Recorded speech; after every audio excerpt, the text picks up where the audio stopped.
হরে কৃষ্ণ। রাধা শব্দের অর্থ কী? রাধা শব্দের আদ্য অক্ষর র উচ্চারণ করলে জীবের কোটি জন্মের পাপ ও শুভ অশুভ কর্মভোগ বিনষ্ট হয়। আকার উচ্চারণ করলে গর্ভবাস যন্ত্রণা, মৃত্যু ও ব্যাধি যন্ত্রণা থেকে মুক্তি লাভ হয়।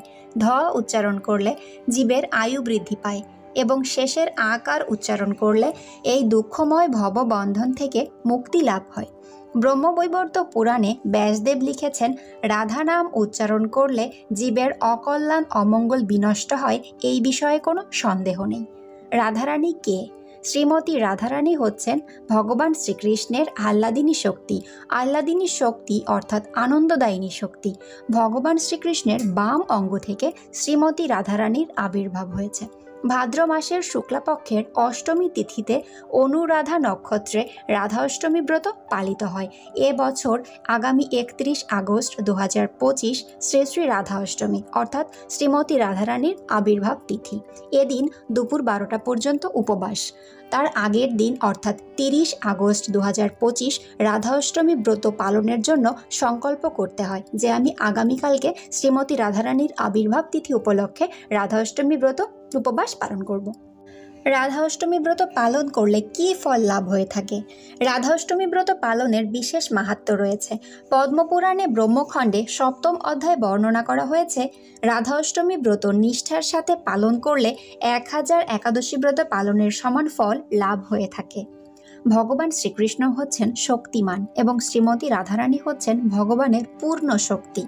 ঋগ্বেদে বলা হয়েছে, রাধয়া মাধব দেব মাধবে নৈব রাধিকা রাধয়তি আরাধয়াতিতি রাধেতি নামকরণঞ্চ দর্শিতম। অর্থাৎ রাধা দ্বারা মাধব দ্যুতিমান এবং মাধব দ্বারা রাধিকা সর্বতভাবে দীপ্তি পাচ্ছেন। সর্ব আরাধ্য তত্ত্ব হয়েও যিনি শ্রীকৃষ্ণকে সর্বতভাবে আরাধনা করেন তিনিই রাধা। অর্থাৎ ভগবান যার দ্বারা সম্যকভাবে আরাধিত হন তিনিই রাধারানী। রাধারানী হচ্ছেন ভগবানের সব থেকে শুদ্ধ ভক্ত। রাধারানীর থেকে শুদ্ধ কেউ নেই। এ কারণেই ভগবান শ্রীকৃষ্ণ রাধারানীর প্রতি এতই আকৃষ্ট, কারণ রাধারানী সর্বতভাবে ভগবান শ্রীকৃষ্ণের সেবায় নিমগ্ন। আমরা যখন ভগবানের ভালো ভক্ত হব তখন ভগবানও আমাদের প্রতি কৃপা বর্ষণ করবেন। রাধারানী সন্তুষ্ট হন শ্রীকৃষ্ণের সেবা করলে, আর কৃষ্ণ সন্তুষ্ট হন শ্রীমতী রাধারানীর সেবায় যুক্ত থাকলে। রাধারানী হচ্ছেন প্রেমভক্তির শিরোমণি। গোলক বৃন্দাবনে শ্রীমতী রাধারানীর আবির্ভাব। শাস্ত্রে রয়েছে, একবার ভগবান শ্রীকৃষ্ণ গোলক বৃন্দাবনে শতশৃঙ্গ পর্বতের নিকটে রাসমঞ্চের কাছে বসেছিলেন।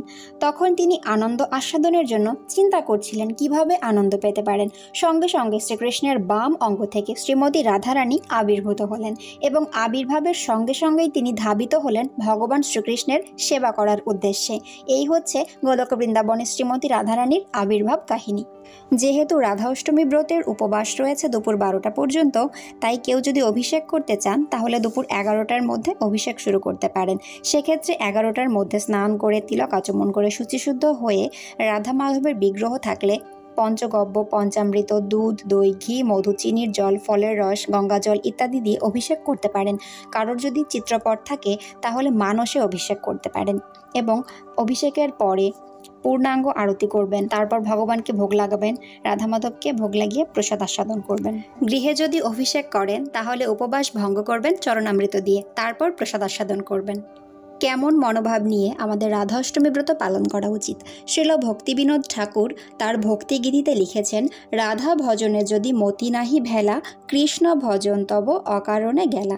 অর্থাৎ এই রাধা অষ্টমীতে আমরা রাধারানীর কাছে প্রার্থনা করব যেন কৃষ্ণ ভক্তিতে যুক্ত হতে পারি, কৃষ্ণ সেবা করতে পারি। রাধারানী কৃপা আশীর্বাদ লাভ করলে আমরা কৃষ্ণ সেবায় যুক্ত হতে পারবো। ভগবান কৃষ্ণের কৃপাও আমাদের প্রতি বর্ষিত হবে। তাই প্রত্যেকেরই উচিত রাধা অষ্টমী ব্রত পালন করা এবং রাধারানীর কাছে কৃপা আশীর্বাদ প্রার্থনা করা। হরি বল।